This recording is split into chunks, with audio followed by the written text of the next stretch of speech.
Good morning, colleagues. The 9,794th meeting of the Security Council is called to order. The provisional agenda for this meeting is the situation in the Middle East, including the Palestinian question. The agenda is adopted. In accordance with Rule 37 of the Council's Provisional Rules of Procedure, I invite the representative of Israel to participate in this meeting. It is so decided. I propose that the Council invite the permanent observer of the Observer State of Palestine to the United Nations to participate in this meeting, in accordance with the Provisional Rules of Procedure and the previous practice in this regard. There being no objections, it is so decided. In accordance with Rule 39 of the Council's Provisional Rules of Procedure, I invite Mr. Mohaned Ahadi, Deputy Special Coordinator, Resident and Humanitarian Coordinator for the Middle East Peace Process, to participate in the meeting. It is so decided. The Security Council will now begin its consideration of Item 2 of the agenda. I now give the floor to Mr. Mohaned Ahadi. Thank you, Mr. President, members of the Security Council, Excellencies. At the outset, I would like to convey the apologies of the Special Coordinator, Winsland, who asked me to deliver these remarks on his behalf due to unforeseen circumstances. Last week, Special Coordinator briefed the Security Council on the dynamics unfolding in Gaza, the occupied West Bank, and the broader region. Regrettably, the situation remains grave across the region. Israeli military operation continued across the Blue Line with Lebanon, as did the firing of rockets by Hezbollah towards Israel, including a barrage this weekend. I welcome the ongoing diplomatic efforts to reach a cessation of the hostilities and urge the parties to accept a ceasefire anchored in the full implementation of Security Council Resolution 1701. Special Coordinator also outlined a number of key principles that would lay the groundwork for a viable and sustainable political future for Israelis and Palestinians within a more peaceful and stable region. Since the conflict began, the United Nations has consistently urged the international community and the parties to chart a course towards peace. We continue to call for an immediate ceasefire, the immediate and unconditional release of all hostages, and the de-escalation of tension around the region. We continue to demand immediate steps to improve the delivery of humanitarian assistance, which is failing to meet even the most basic needs of Gaza's population. We continue to call for political and security frameworks that would move us closer to resolving the Israeli-Palestinian conflict, ending the occupation, and achieving a two-state solution. Madam President, as the winter approaches, the horror in Gaza continues to grind on with no end in sight. In the more than 13 months of conflict, since the vicious attack by Hamas and other Palestinian armed groups inside Gaza on 7th of October 2023, some 44,000 Palestinians and some 1,700 Israelis and foreign nationals have been killed. Over 100,000 Palestinians, many women and children, and tens of thousands of Israelis, including women and children, have been injured. 110 Israelis are still held in Gaza, being held in horrific conditions and denied humanitarian visits. Recent weeks have seen devastating intensification of IDF operations in North Gaza, with mass casualty incidents occurring with alarming frequency. On 10th November, 36 Palestinians, including women and children, were reportedly killed, while others were injured, when a multi-story building was hit in Jabal al-Balad. On 16 November in Beit Lahia, two separate Israeli airstrikes reportedly killed at least 65 Palestinians, including women and children, when buildings hosting IDPs were hit. These are but a small fraction of the deadly incidents that have occurred in recent weeks. The IDF has said it's targeting Hamas personnel and locations and takes steps to mitigate harm to civilians.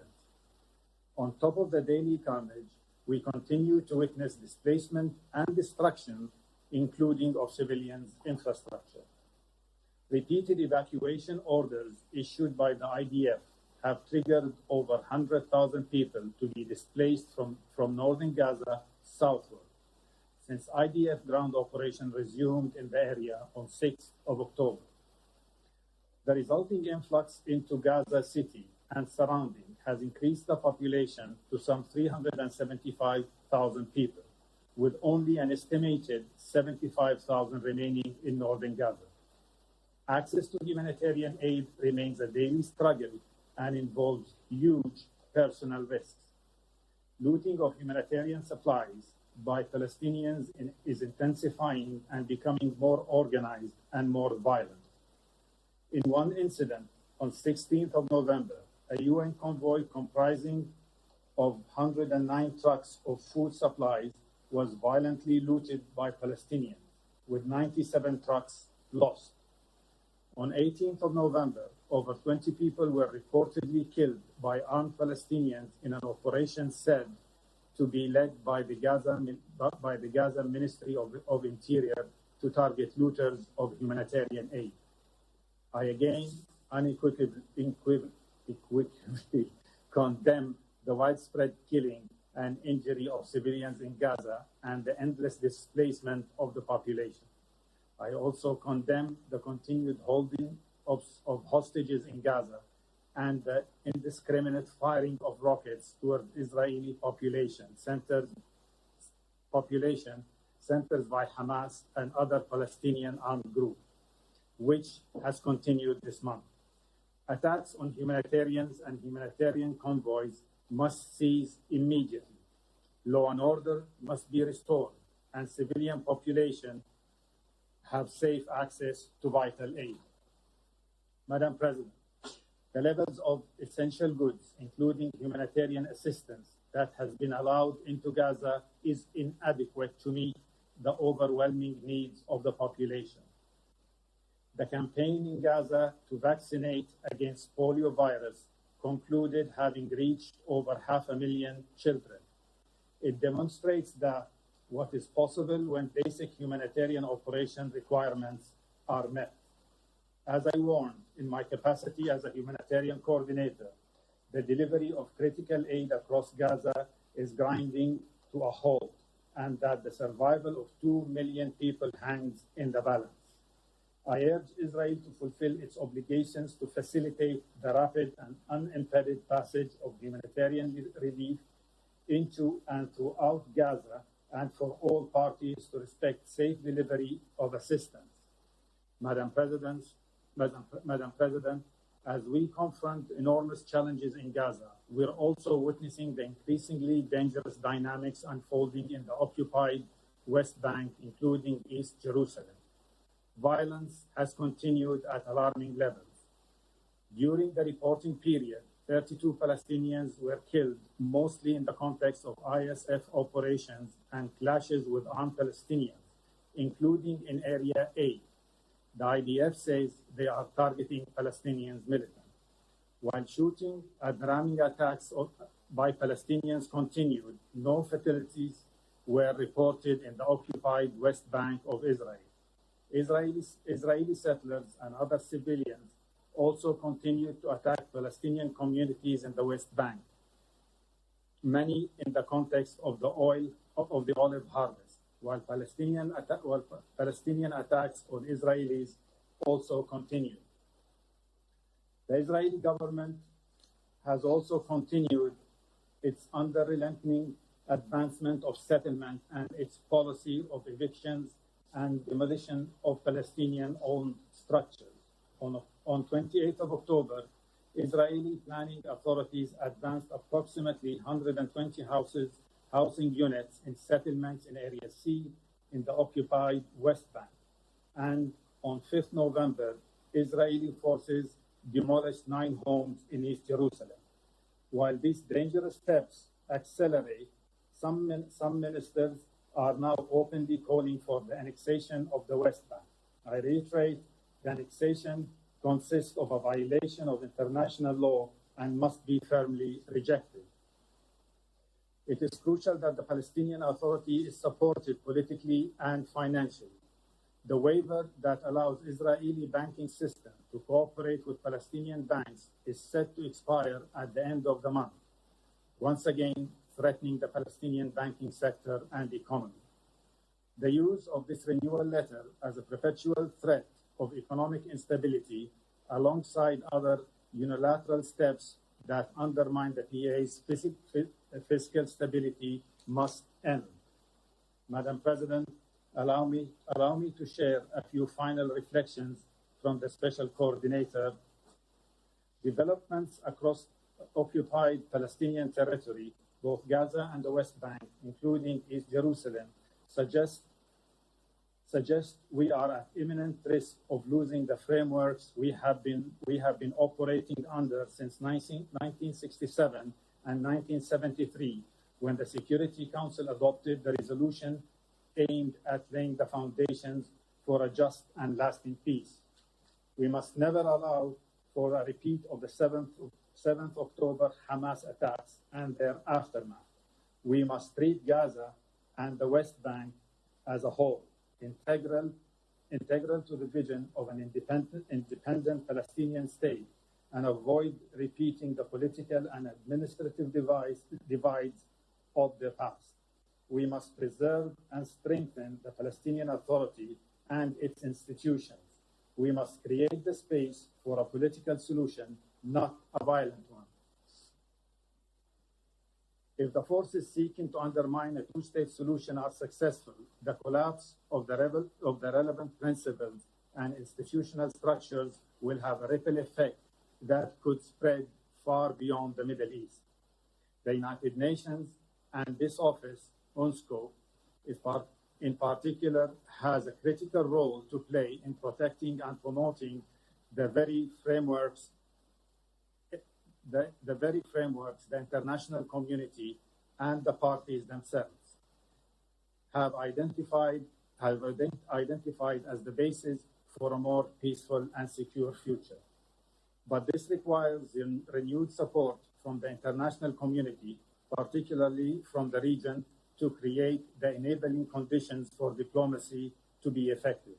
We need a ceasefire. We need to get the hostages out.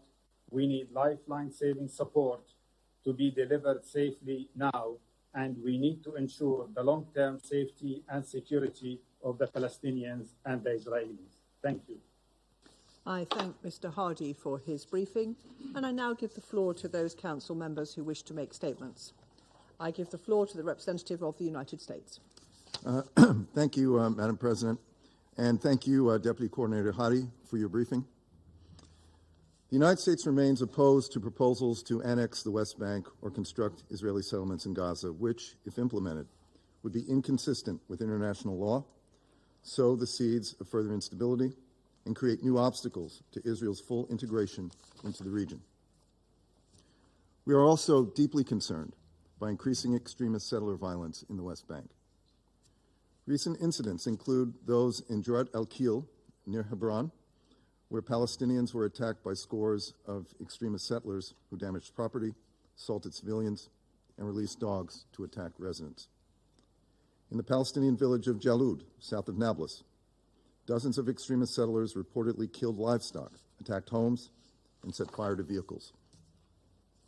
We are concerned increased attacks also are preventing Palestinians from harvesting their olive crops. Beyond causing intense suffering for Palestinians, these attacks threaten Israel's security, make the realization of a two-state solution more difficult, and undermine the prospects for regional peace and stability. The government of Israel must deter extremist settler violence and protect all communities from harm. This includes intervening in, preventing, and stopping attacks.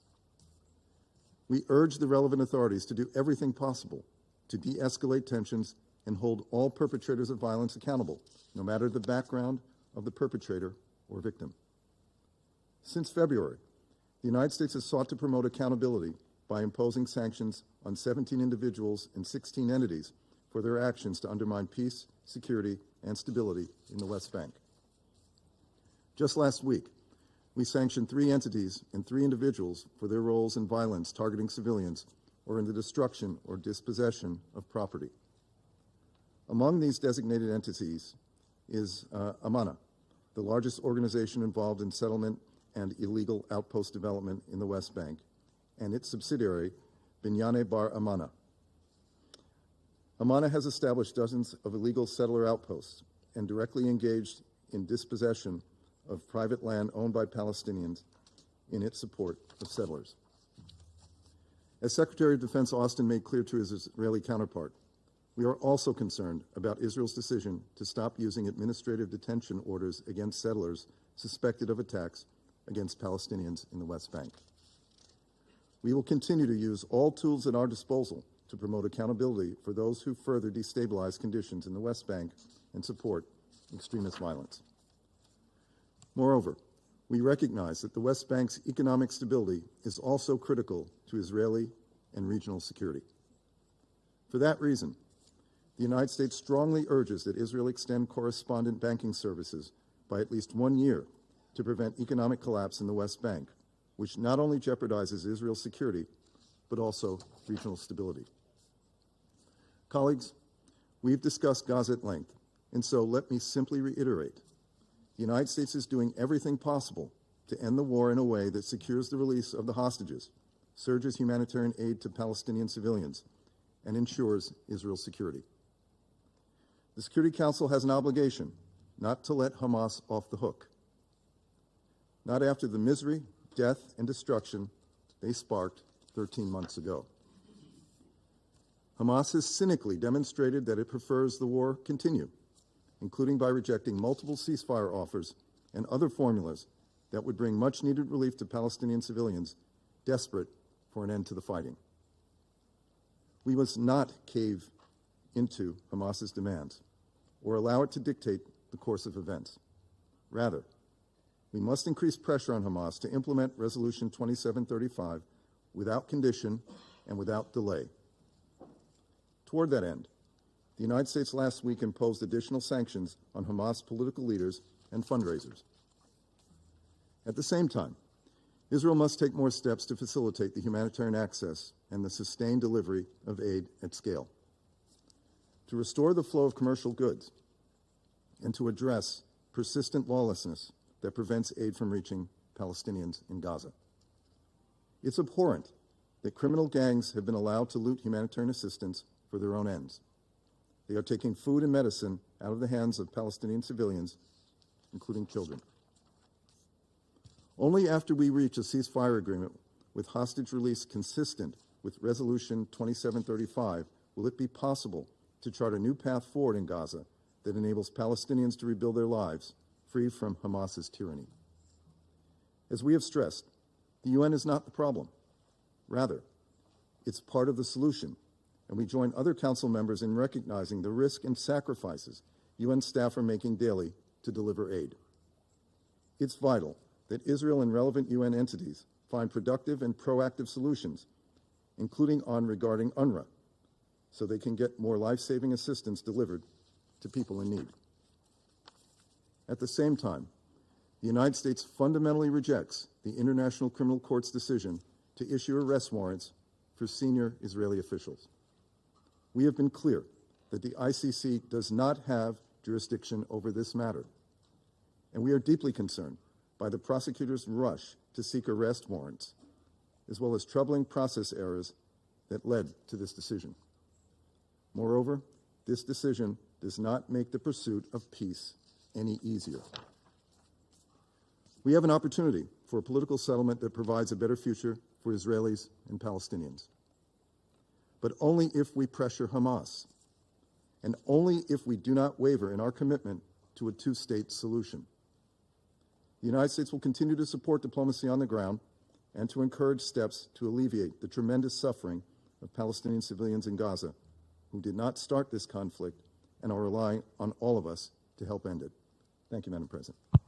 I thank the representative of the United States for their statement, and I now give the floor to the representative of Malta. Thank you, Madam President, and I also thank Deputy Special Coordinator Hadi for his sobering briefing. Malta remains deeply concerned about the ongoing war in Gaza and the unprecedented humanitarian catastrophe it has fomented. Civilians continue to suffer as the prospects for peace grow ever dimmer. We deeply regret that this Council's efforts to adopt a resolution to end the hostilities were once again vetoed last week. We said it on that day, and we will say it again. The draft resolution, co-penned by the E10, represented the bare minimum of what is needed to begin to address the desperate situation on the ground. We reiterate our unequivocal demand for an immediate, unconditional, and permanent ceasefire against Gaza, across Gaza and the broader region. We also reiterate our demand for the immediate and unconditional release of all hostages held by Hamas and other armed groups since the horrific terror attacks of 7 October.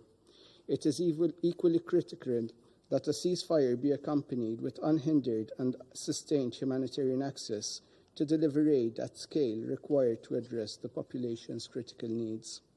Following the developments of recent days, as a firm and committed supporter of the ICC, Malta will abide by its obligations as a party to the Rome Statute. President, Gaza continues to be subjected to incessant bombardments by Israel. This dire situation has been exacerbated by the denial of humanitarian aid. Basic and essential food and health systems have collapsed, and widespread displacement and catastrophic living conditions are prevalent. The risk of famine in North Gaza grows with each day that humanitarian aid is denied. Malta urges Israel to lift all restrictions hindering humanitarian aid from being distributed into and throughout Gaza, and calls for the immediate restoration of humanitarian access. The forced displacement of civilians, including women and children, must end, and all efforts should focus on facilitating the return of civilians to their homes.